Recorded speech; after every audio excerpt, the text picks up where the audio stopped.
There are a million and one ways you can help people. Like that's not very convincing rationale for going into medicine. You want to help people, you can help people. There's so many ways you can help people. But so it's a calling. Do you all get that? What a calling is? It's sort of something that pulls you. I was told that there was no way I'd get into medical school without leaving high school, you know, my funky background. I wasn't going to get in. That's what I was told by, I paid somebody to kind of give me advice. Then they told me, you know, really hard. I got into 8 schools. So, and it felt like it wasn't even my own doing. It was like doors just opened. I just did the footwork and things happened. And it was meant to be. Even though I resisted, something happened and it would be meant to be. That's when you know you're in sync with what you need to do. If you keep getting resistance and you're like willfully trying to like bang down those doors, maybe, you know, that's like maybe a message. Are you on the right path? Are you on the right path? Because it's a lot of stress, it's a lot of work, and it can be a lot of heartache. So is that the price you want to pay? If you can't think of anything else to do and you love it, then it's one of the best things you could ever do, because you really, really help people. You do.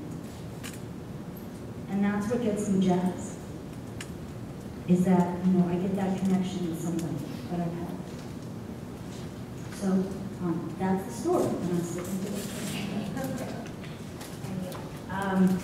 Yeah, I think that's perfect. Thank you. It was wonderful. I'm sure you're going to get lots of questions. That was very powerful. Thank you.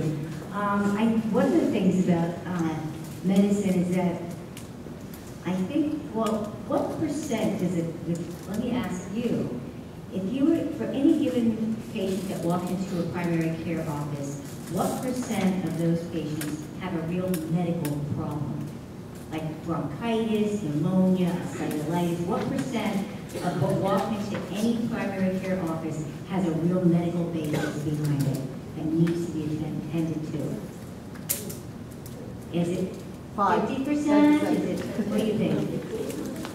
You're right, 15%. 85% of what walks into our offices has a large psychosocial component. They can't pay for their meds, they can't read the prescriptions, they don't work, they can't get to a pharmacy that's safe enough because they can pay medicines, they live in an area that doesn't, stay open till after 5, all kinds of things. But that was one thing I wanted to say, just came to mind when you were talking. And then the other thing that you said, which is really, really important, and that is a good doctor is a happy doctor. If you are not happy, and you probably all walk into many doctor's offices where people aren't, the doctors aren't happy.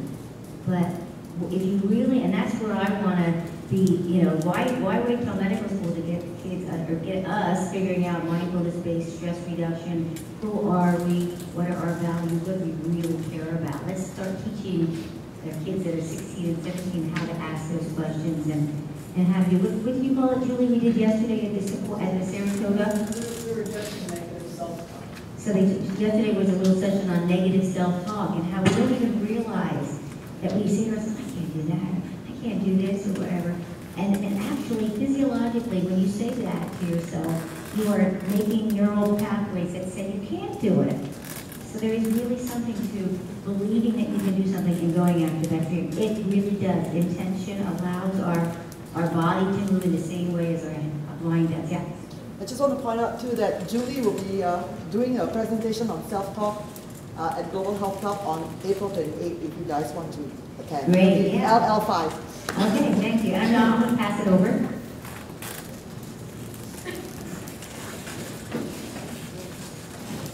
Hi everyone. How's everyone doing today? Awesome. Well, thank you for all coming here.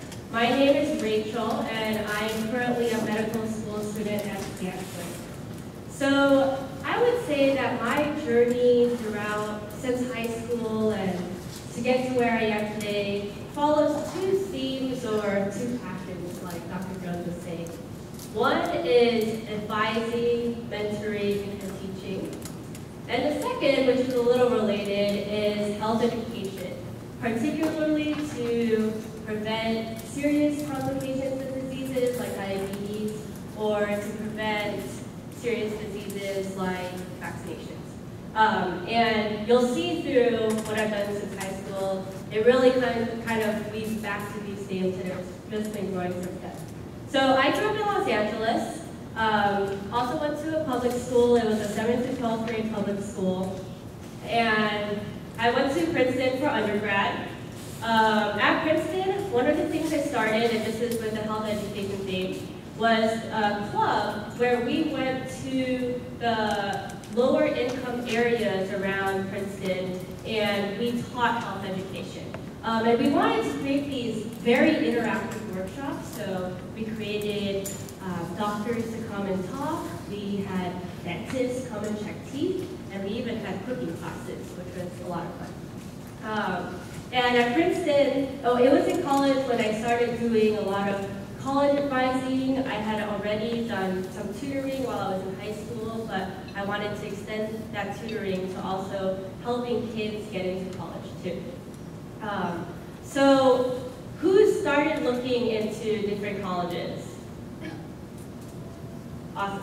Are you guys all juniors or even younger?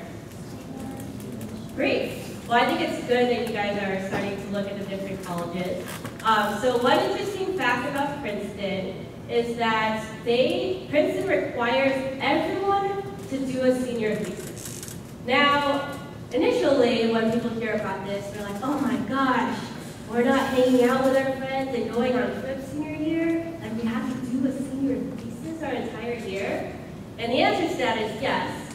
But the great thing is they do fund everyone to do it. So over the summers, some people watched Cedar in Greece. I went to the Philippines and actually worked on vaccination policy in developing countries.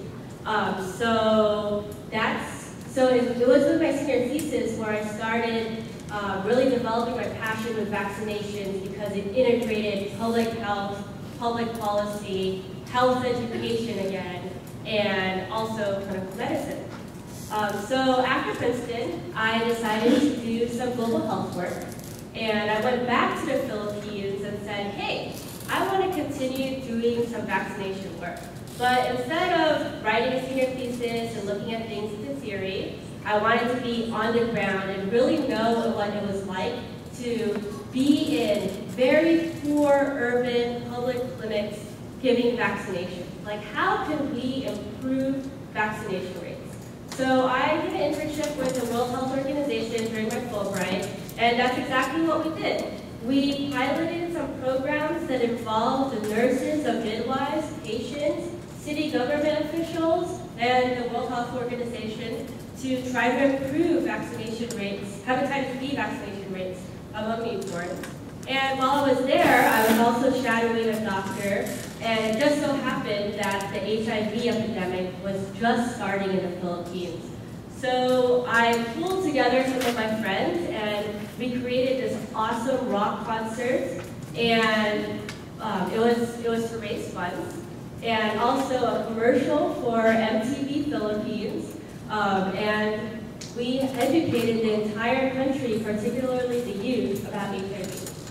So it was during my senior thesis and also during my Fulbright where I had some awesome mentors, and one piece of advice I have for all the high schoolers in the room is to find mentors that you really get along with and listen to them and let them inspire you and let them guide you to your next steps, because I would say that my mentors did this to me starting in college. And I had one mentor in particular who said, use your clinical experiences to help drive changes in overall healthcare. So again, use the clinical experiences, the one-on-one interactions to make bigger changes in healthcare. And that's really what led me to go to med school. I wanted to learn medicine, I wanted to see patients, but always with the objective to make broader changes in healthcare. So I'm currently a fourth-year medical school student at Stanford. During my second year, Rishi and I and a couple of other friends wrote a book. So this is where my mentorship, teaching, advising, and this is a book called Cracking Med School Admissions. And we wanted to really put the best book out there of helping people how to get into medical school. I cannot tell you how many high schoolers, junior high schoolers, college students, post-grads have come to me and asking me for advice. And I really wanted to put the brains of a lot of different medical school students on how to get in. So this is the book that we brought today, and we're also going to sell it later on and do a little book signing.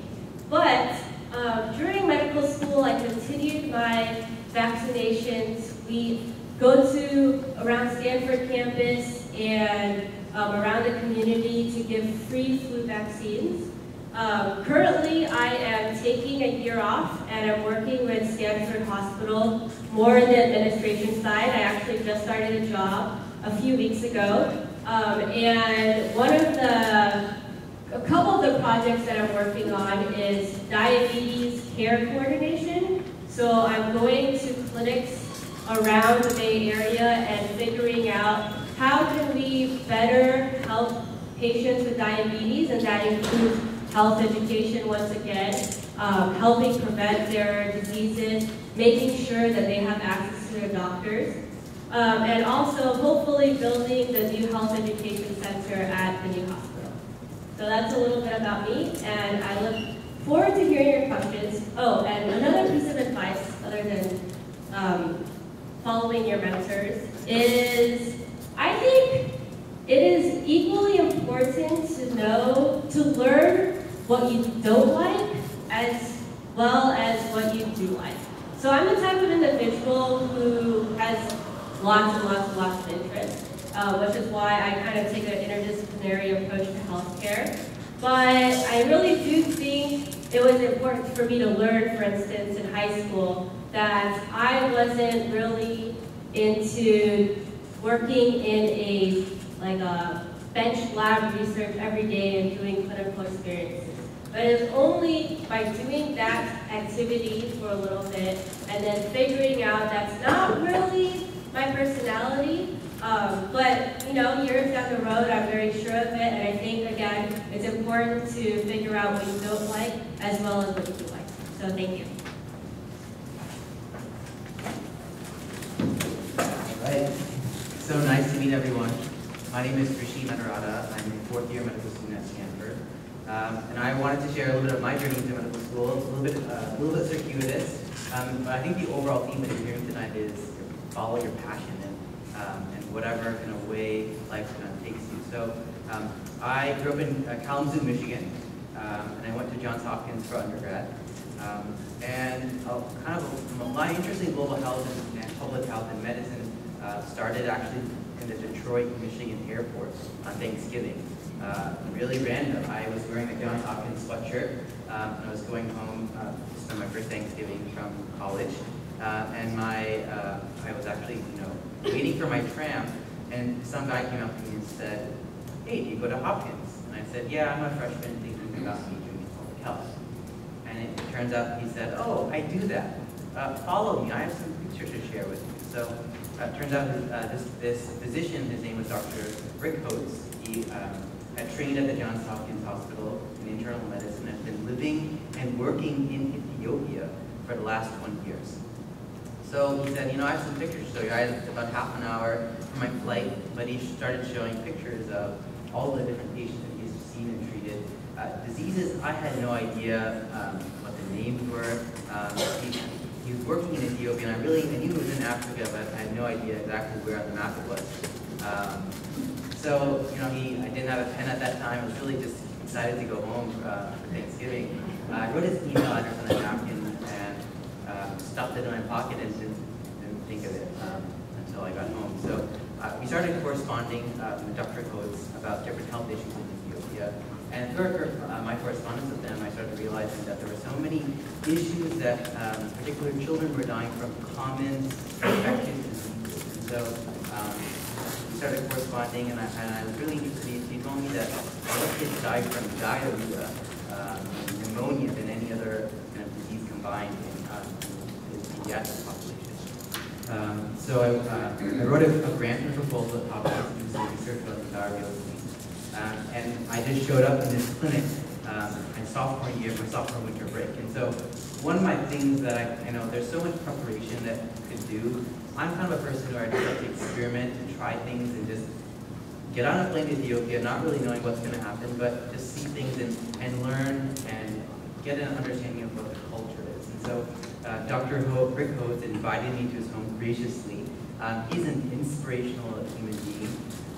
He has adopted 5 kids, takes in 15 more of his often patients to his home for nutrition, works with, he's been named a CNN hero. His main job is he works in Mother Teresa's mission in Ethiopia, treating patients who have tuberculosis of the spine, cardiac disease who need valve replacements, and cancer. And he's just a phenomenal person to be with. So I remember meeting lots of his kids. His kids spoke English and Amharic, which is the local language in Ethiopia. We started corresponding, we started playing soccer, and I started understanding about the different health issues in Ethiopia. And so I got so excited. One of the great things about being a student at Hopkins is we had 5-week winter break. So I had a really extended winter break. I had to go back, and I came back to Hopkins really interested, curious about the different health issues. And one of the things that I saw when I was with Dr. Hodes was a kid named Solomon, a 3-year-old kid who died in front of my eyes from diarrheal disease. And I could not believe this actually happened. So I started, of course, I had some mentors at Johns Hopkins, and I found one particular mentor whose name was Dr. R. Bradley Sack. He is an international expert in diarrheal disease. He did a lot of his work in Bangladesh, the International Center for Diarrheal Disease Research in Dhaka, developed the oral rehydration solution, which is basically salt, sugar, and water, and did lots of the research behind it, and it's been working in international health and diarrheal disease.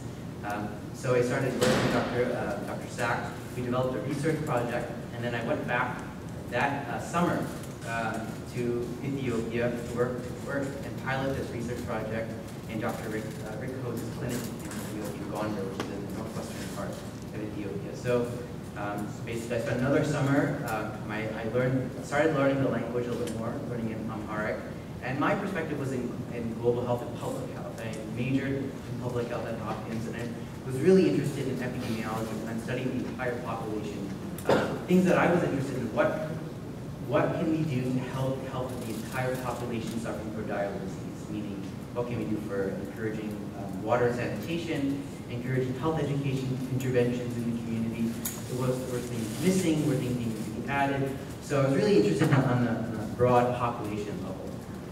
And I started working in the clinic as I was doing research kind of surveys, and many children started coming in with diarrheal illness or other common illnesses, and I kind of thought to myself, I'm interested in the population level, but something's missing.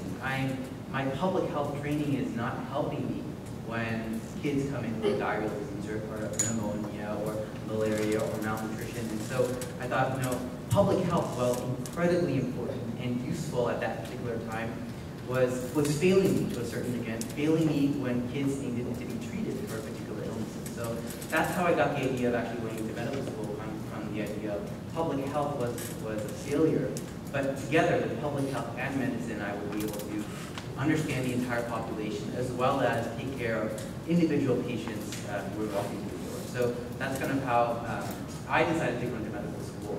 I was so I spent my sophomore break in Ethiopia, and my junior summer break in Ethiopia, and my senior break in Ethiopia. So every year, every college summer, I developed so much momentum doing another research project, worked in a public hospital and did a similar research project in diarrhea. So I would have to go back to Baltimore just to go back to college, and I thought, what could I do in 1 year to sustain my efforts? And so I decided, after I graduated from Hopkins, I lived in Ethiopia for 1 year, working on different pediatric projects. So I consulted with the World Bank in nutrition, and one of the things I did was I started a nonprofit just like Dr. Jones. It's called the Ethiopian Orphan Health Foundation. So it's a very small program still running. Basically, there are 91 kids in Gondar that we focus on health. We focus on coffee ceremonies. Actually, in Ethiopia, they know Ethiopian coffee is very, very common. Ethiopia was actually the birthplace of coffee. So they have these elaborate rituals where kind of people come in together. It's a very inclusive environment, and coffee and chat and talk about different issues. And so I decided let's integrate coffee ceremonies with peer-led HIV information. So we trained some adolescents, high schoolers, just like you, and we got them to help in their own community, teaching their peers about adolescent health, about productive health, about HIV, common issues in the community. And that program has kind of blossomed, and I'm one of my challenge right now is trying to get that program from one village to the next village and spread the program. So I've been involved in a lot of health issues in Ethiopia, and this kind of random opportunity came up. I was planning to start medical school after my year in Ethiopia, but then I decided there was like scholarships, another scholarship came up. Just like Dr. Jones, I won the Marshall Scholarship, which basically meant that I was able to study in England for 2 years. So I studied public health at the London School of Hygiene and Tropical Medicine in London, as well as medical anthropology at the School of Oriental and African Studies. So basically my perspective is one where I really need to understand the community, understand local values, local customs, and with that local information, I can design health programs for my public health background. And now I will be graduating medical school next month, and we'll be starting a residency in pediatrics at Stanford. With that understanding, I'll be able to learn how to treat pediatric illnesses. And so my vision is hopefully, with my public health training and really understanding communities, I'll be able to work in any setting, treating individuals, but also understanding the people that come to the clinic and the cultural view that's important. So that's kind of a little bit about my background and perspective. When asked about different advice, I would definitely put a lot of information here. So I definitely a lot to share about advice for medical school or even college actually, because a lot of the things that pertain to applications for medical school all pertain to college. But I definitely would agree that following your passion and kind of sometimes it's really hard when you say Rishi, you're saying follow your passion, everyone's saying follow your passion. What does that really mean? How do I do that? I think the challenging part is what that next step is. If it's working in the community, volunteering, then hopefully we can talk and hear some of your questions and come up with some things to help follow the passion.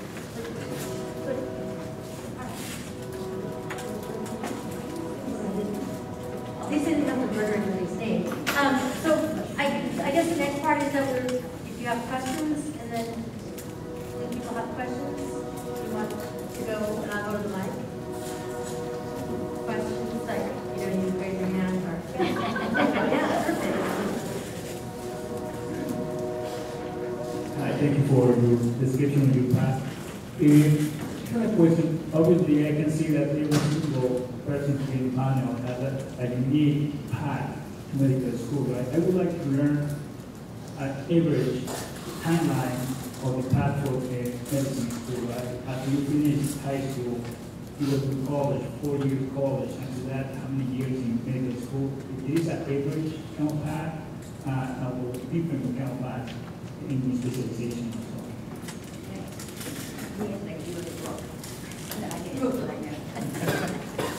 So the question was about the average path or average timeline for going to medical school. So usually people go to college for 4 years, and you don't have to major in the sciences, unlike what was thought of maybe like 5-10 years ago.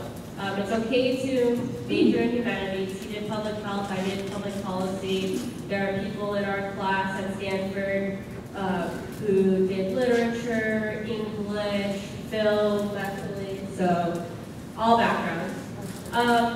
Probably 5 years ago, or 10 years ago, the trend was to go to medical school right after college.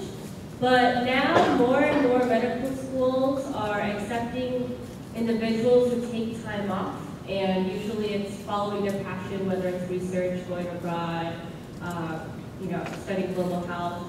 And so, like at Stanford, for instance, the median age of the incoming class is taking 1 year off of college, or one or 2 years from college. And then once you go to medical school, it's 4 years.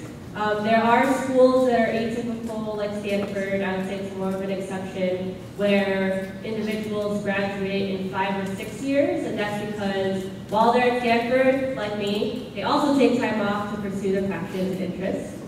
And then once you graduate from medical school, you do a residency, and that could be from 3 to 7 years. So, for example, pediatrics is 3 years, family medicine is 3 years, internal medicine is 3 years. You could do neurosurgery, which is going to be like 7 years. And then some individuals elect to do fellowship afterwards, which could be another 1 to 3 years. And then after that, you start practicing. Anybody have a question?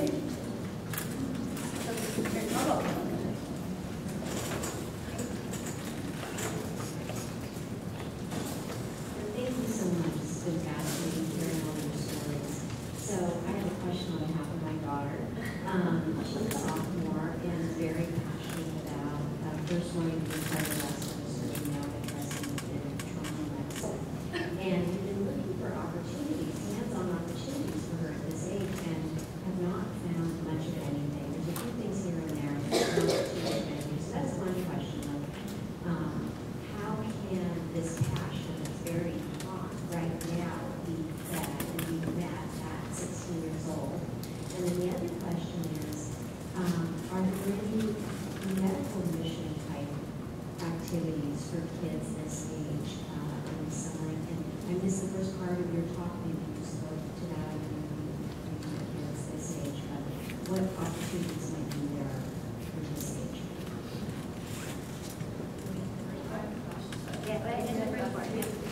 So it's really about opportunities for high school students. So I just want to make this applicable to everyone in the audience, but I'll use cardiothoracic surgery as an example. And for the record, I wanted to also be a cardiothoracic surgeon when I graduated high school, but that is no longer true. So as a high schooler, it can be very difficult to find volunteer, internship, any type of hands-on activities. My number one advice is to be persistent. So things you can do off the bat very easily as a high schooler is volunteer in a hospital, shadow your doctors that you know, and literally this could be your own doctor, family, friends, like use your networks, talk to people. I remember I was in church one day and I was grabbing donuts after church in high school, and I said somebody told somebody else, like, oh, this girl wants to be a doctor, and next thing I knew, I was shadowing this woman. Well, she was a nurse, so her boss in a nephrology clinic. Nephrology was not something I was interested in high school, but I didn't even know what nephrology was. But it was really interesting seeing, that's a kidney doctor.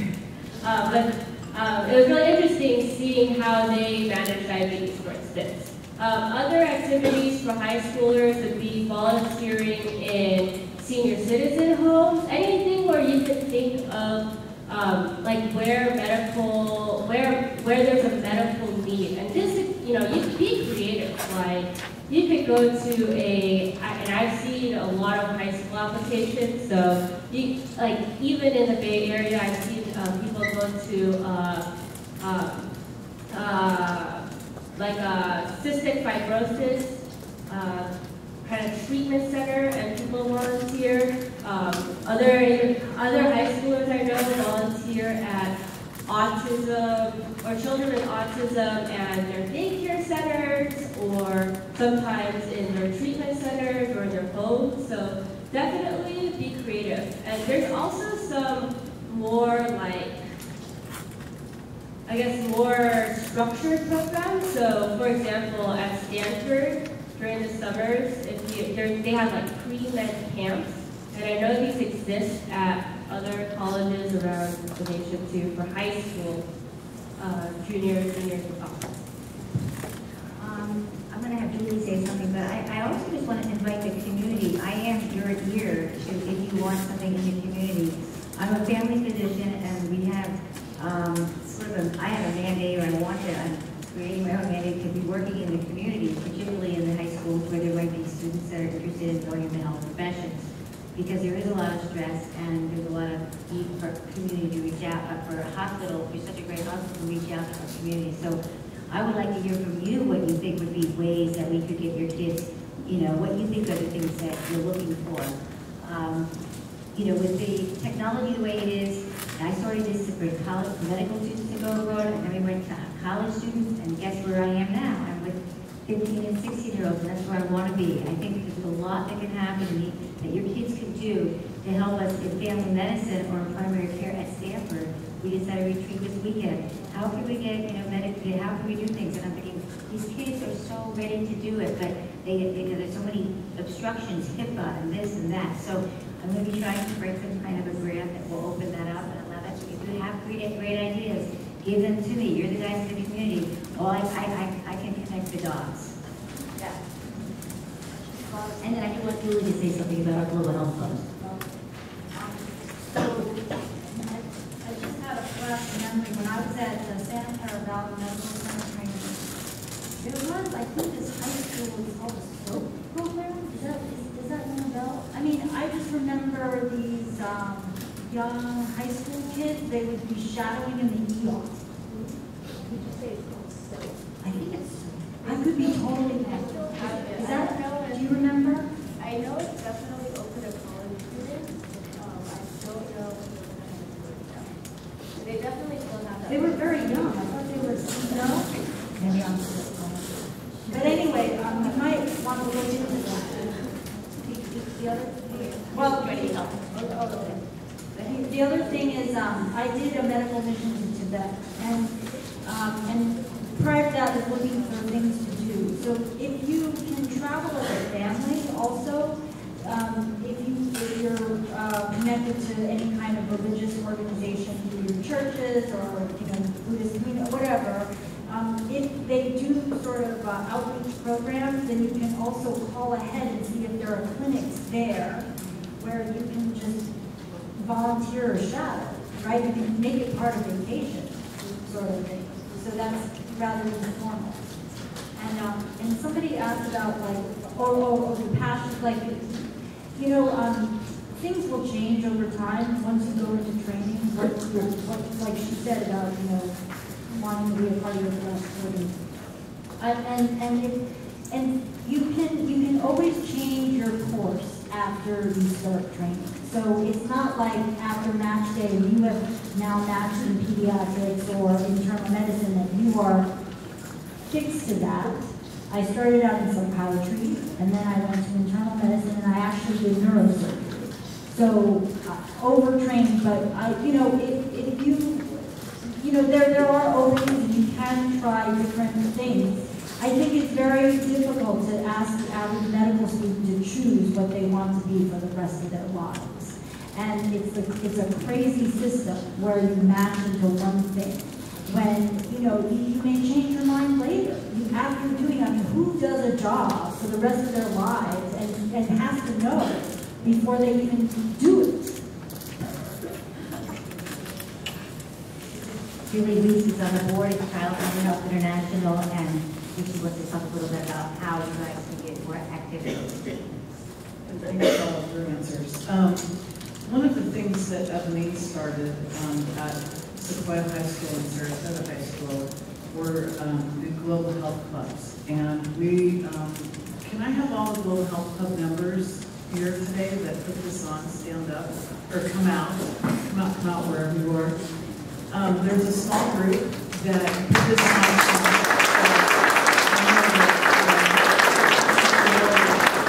It's a small, mighty group, and we really appreciate your efforts because this is on behalf of, they put all this on, so thanks. But this is a club that it's kind of a grassroots program that Evelyn started, and we're working on building a curricula for next year. So if you're going to Sequoia and you'll be here next year, I think you can look for information about a curricula we're putting together with the Global Health Club. Some of the things that Evelyn and I are doing together, we're going to, for example, the Sim Lab at Stanford. We're going to get a tour and look at the simulation lab and get a tour so that we can at some point get a tour organized for the Global Health Club here. So there are some activities that we're going to be putting on next, not this coming summer, but the next summer. We're going to have a summer camp and we'll put together a curriculum for that as well. So if you're interested from a high school standpoint in getting involved, we want to get you involved, and we really are working from the ground up. We want to hear from you what you want, not just kind of shove a curriculum at you. So we're currently building that right now. But if you have any questions or any contact, or you want to give information or ask any questions, this is the group of students. Maya is the president of the club, and you can ask her questions, but you guys should know, if you don't know them and they don't know you, you guys should get to know each other. They're also going to have a fair in April on a Saturday, April 11th, in the afternoon. This is for all the clubs. Do you want to talk a little bit about it? Okay, sure. Okay. Hello, everyone. Thank you for thank you for coming tonight. Thank you so much for being here and watching us, especially to the people who are here on behalf of your children and listen to our path. But okay, so this International Festival at Sequoia is a festival. It's our second one actually. The first one was held 2 years ago, and it really celebrates the culture and community within our community. And it's held at Sequoia. It's April 11th from 2 to 6. Yes, from 2 to 6. And what we do, I guess, is that like a bunch of like organizations and clubs come together at Sequoia to congregate, and then also like not really show off their stuff, but like nice community building, you know, like getting family community and all these organizations that come to represent themselves at Sequoia's campus. Anything else you'd like to know? Hi, my name is Emma Scott. I'm co-president with Maya.